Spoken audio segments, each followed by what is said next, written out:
tell me about the making of it. So, was it difficult? I mean, committing the greatest fraud, I don't know what you want to call it. I'm not saying it's a... Okay. Think a lot about that at the time. I know, so I'm not making a moral judgment, but making this huge, ambitious, technical faux landing, was it harder than 2001? Was it very difficult? I mean, what was the experience like?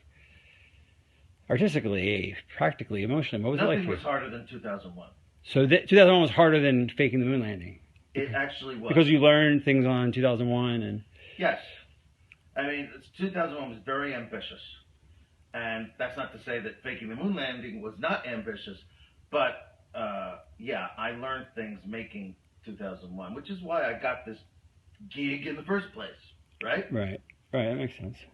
So what was the experience? But it was easy for me because, well, first of all, I didn't think a whole lot about the morality of it, as I said. If I had, I might have been more hesitant, more stifled in my work, but I didn't. And I could see that Neil was, actually.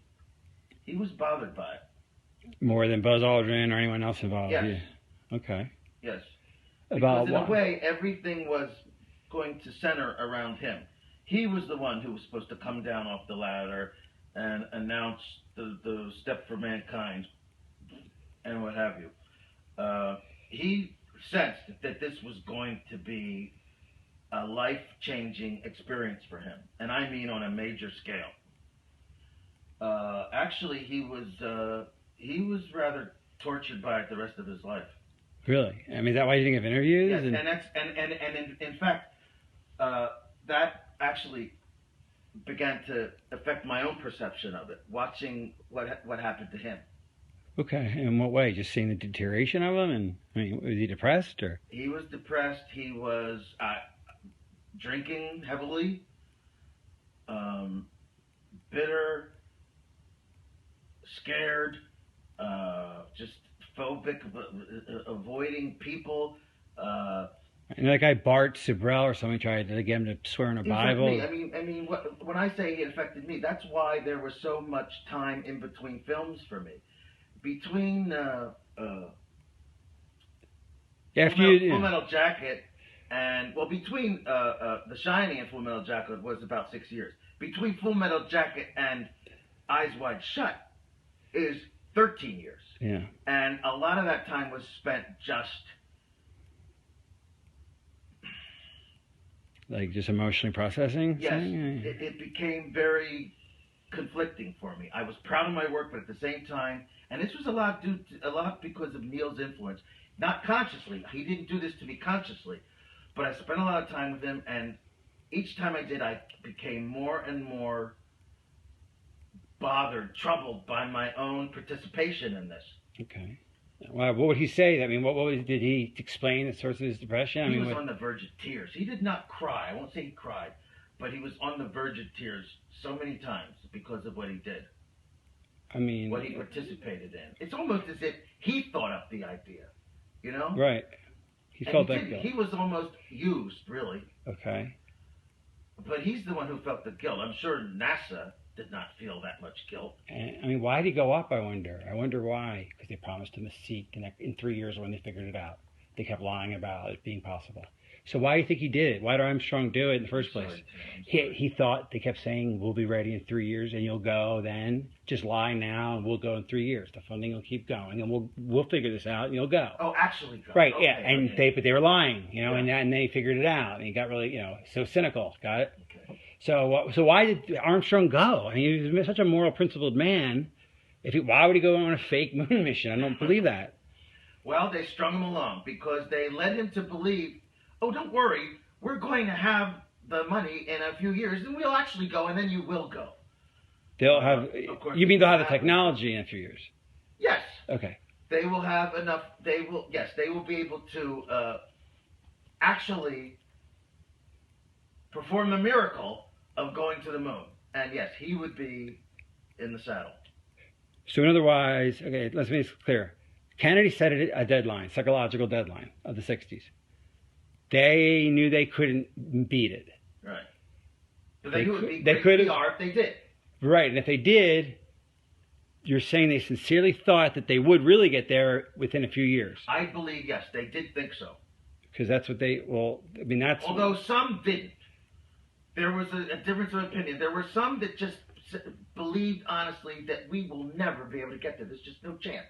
That Werner and I used to like have coffee in the mornings, and he was like, there's no fucking way. Like, even Werner von Braun. Right. So go with that. Some people didn't believe that you could go. Well, Werner von Braun, of course, didn't think so. The director didn't think so. The man was just too brilliant. He knew that we couldn't do it. Yeah. So, okay. I'm talking about a guy working on two lost causes, Nazism and the quest for the moon. I mean, he really did, and he didn't tell them. I mean, did he ever tell them? Did he tell NASA? Like, did he tell the president we can't go? I mean, he must have been broke the news. He was very old, of course, at the time, and a lot of people just dismissed him. Younger, more ambitious people. Some of them really thought we could get there. Right. Or wanted to believe it. Maybe on a conscious level they knew we couldn't, but they just wanted to believe the impossible because they were so full of themselves. And so full of the dream. Yes. The dream was very powerful. And that's what beguiled Armstrong. Here is a noble stand-up guy, and he didn't want to be part of the lie, but he knew he'd get a seat if he played ball on when they actually did go up. He was too good for this. But that day never came, obviously. That day never came. And what did that do to him? I mean... It gradually destroyed him, I think. Okay. He deteriorated. Like I said, he drank a lot. He was full of self-recrimination, and so was I. Well, mainly from his influence. It's like I caught it from him. And now tell a story about, I talked to him one last time before his death, and he made me promise to get this news out. It was too great. It was, this one last story. I died before him. Okay. One last conversation right? The last conversation you had was about 3 months ago. Right. And he said that, that he's going to write a letter and put it in a drawer, and maybe his wife someday will give it out. But he's like, all right, Stanley, you're a media guy. You got to tell the truth one day. Right before, but he urged me to tell the truth. He couldn't because of reasons that because he was a government employee his whole life and he had a government pension, and here I am a millionaire. Like, you can afford to, Stanley. Tell the truth. I still get a government pension. You know what I'm saying? And that's been eating on you to do this, and that's why you're not doing it now. You're doing it 15 years from now. Or whenever. Like, in other words, you're telling this. That's why you're not announcing on CNN. It's because you're going to honor his wish. But you're not ready for it now to come out. But you're doing this for Neil. Why am I putting it off? Because I think I'll be because you don't want your family, you want to be dead. Right. And you don't want your family to have 15 years on it. Your wife will probably be dead and your kid will be grown. Right. You want distance from your legacy, from this truth. That's it. Okay. Right. So what happened, so what really motivated contacting me as a filmmaker was I talked to Neil. And I really felt guilty, and that's why I arranged for you to interview me, because I wanted to blah, blah, blah, blah. Let's talk about the motive. So Neil really got to you. I mean, it sounds like he's the impetus of this entire confession in a way. I mean, it's like a theme. Like, so he really made you become circumspect about this. He even virtually begged me to reveal all this. He couldn't do it himself. He has a pension to worry about. I had basically nothing to lose. I'm, an established filmmaker, not involved with the government in any way except for this one job. And I made my millions. I'm really basically set for life. I'm almost 70. But you still must fear one thing they can do to you, which is, I mean, I don't know. Do you ever? I mean, do you ever worry about them killing you because of the secret? I mean, you have become a bit of a recluse. I don't know, with the... Yeah, Garbo, Howard Hughes, J.D. Salinger, and me. Right. And to some degree, Neil. But did any of them think that the government was out to get them? And I'm not saying you think that, do you? I mean, the government obviously said they'll kill you. I mean, obviously the government said it will kill you if you say anything. I mean, that's a standard top secret sort of penalty. It's understood, even if it's not said. Right. But they did say it to you, I presume. They did. I mean, the government, they said basic, so it they wasn't. They tried to be cute about it, but yeah, it was said in no uncertain terms. So why are you, so can't this get you killed? Well, that's why I'm delaying it. Okay, the 15 years thing. This is not going to be seen. Okay, until for another 15 years after you're dead. Well, no, that's if you die tomorrow. You're not going to die tomorrow, clearly. I'm sorry. Okay, try again. Yeah, it's okay. So why you could get killed by doing this? This could kill you. Why are you doing that? That's. Well, this is not going to be seen until because of our 15 years after my death. So now that's why you have to sign the NDA and all these. Okay. That's right. All right. Well, that makes sense now. Okay, I understand that now. All right. It should be known, but I want there to be some kind of cushion for my family. 15 years seems like a good number. Okay. All right. After my death, 15 years after my death. But okay, so let's take a step back. You're making this tape out of an effect Neil had on you? I mean, Armstrong sort of influenced you? Very much. Sometimes it just takes a catalyst. I mean, somewhere inside you know what's right. Right. I mean, I went for years just thinking I was doing the right thing, just through my art. And then something comes along that you don't even recognize as a temptation because you're so swept away by your own ego.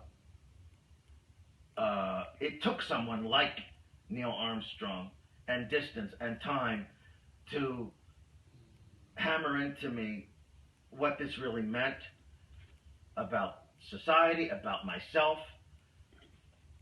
about the human condition even, which is what I'm about. So you must feel very proud and very guilty and proud of this thing. Yes, conflicted.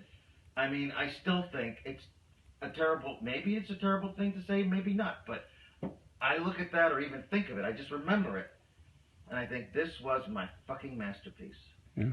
I still think so. Right. I mean, it's the greatest. Despite its flaws, it's my goddamn masterpiece. It's better than 2001. It's better than Paths of Glory or Clockwork Orange or Barry Lyndon or Dr. Strangelove. All of which I love, but and you're included now. That's the moon landing itself, and what a triumphal story that is. Were you involved in any of the other missions at all, or is that just the one? I mean, did they just take your thing, or was it a one-off, or did you do them all? I mean, you just did 11 and 13. They brought you back after 12 failed. Okay, just to do 13. That's it. And Neil helped you with that. So was it just a one-off? I mean, you just did them. Did you do them all? No, I did 11 and 13 as well. You did 13, okay. Not 12. Why is 13 a failure then? Why did you? Well, they brought me back. And why? But why did you make it? 12 failed. 12 failed how? What do you mean? How did 12 fail? You told me 12 failed. How did it? I'm asking you in character. How did 12 fail? Tim, can we stop? Nobody watched it. No one cared. Oh, okay, yeah. Okay. I'm sorry. Okay, so you did 11 and 13, but why 13? Why did you make 13 and do like a failure? Why did you? Because 12 was a disaster. I mean, what do you mean? Why? Cared anymore. 72. By then, it was old hat almost. People just didn't care, and that's why they had to play golf up there. Okay, so. I mean, as if golf was watchable. Okay. I mean, if they'd had a horse race, that would have been watchable. That's true. But a golf match, I mean, a golf game on the moon. Right. Okay, so they weren't getting the ratings. That wasn't my idea. I will not take credit for that. Okay, so it was really a ratings issue. That if they 12 didn't pull the ratings that 11 did, and so why did you come up with 13 storyline? Like, how'd that happen? Like, the